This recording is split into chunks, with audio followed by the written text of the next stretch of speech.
അച്ഛൻ മകൻ കൂട്ടുകെട്ട് സിനിമാ മേഖലയ്ക്ക് പുത്തരിയല്ല. അച്ഛൻ എഴുതിയ കഥ വെള്ളിത്തിരയിലേക്ക് പറിച്ചുനട്ട് രാജമൗലി ബാഹുബലി ചരിത്രമാക്കിയതുപോലെ ഇത്തരം കൂട്ടുകെട്ടുകൾ നിരവധി.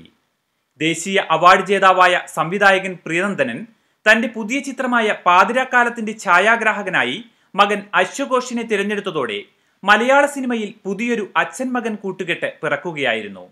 എന്നാൽ ഈ ബന്ധം വീട്ടിൽ മാത്രം. സെറ്റിലെത്തുമ്പോൾ മറ്റേതൊരു ഛായാഗ്രാഹകനെയും പോലെയായിരുന്നു അശ്വഘോഷനുമായുള്ള ഇടപെടലെന്ന് പ്രിയനന്ദനൻ പറയുന്നു. അത് ഞാൻ മറ്റൊരാളോട് ഇടപെടുന്ന അതേ ഒരു രീതിയിൽ മാത്രമേ തന്നെ അവരോട് പെരുമാറിയിട്ടുള്ളൂ.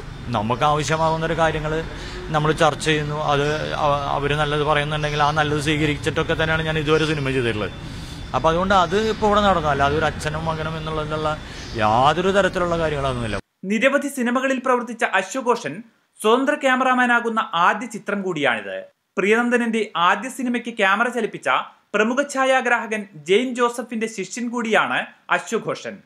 വർത്തമാനകാലത്തിന്റെ ആകുലതകളാണ് പാതിരാക്കാലം എന്ന സിനിമയുടെ പ്രമേയം.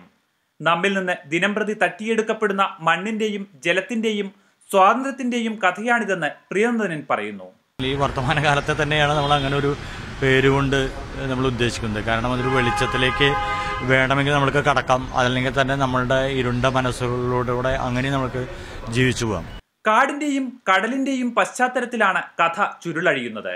സ്ത്രീ കഥാപാത്രത്തിന് പ്രാധാന്യമുള്ള ചിത്രത്തിൽ നായികയാകുന്നത് മൈഥിലിയാണ്. PN ഗോപികൃഷ്ണന്റേതാണ് കഥയും സംഭാഷണവും. സർഗാത്മക സഹായവുമായി പത്രപ്രവർത്തകൻ N ശ്രീജിത്തുമുണ്ട്. മുംബൈ മലയാളിയായ മുരളി മട്ടുമ്മലാണ് നിർമ്മാണം. മാതൃഭൂമി ന്യൂസ്, മുംബൈ.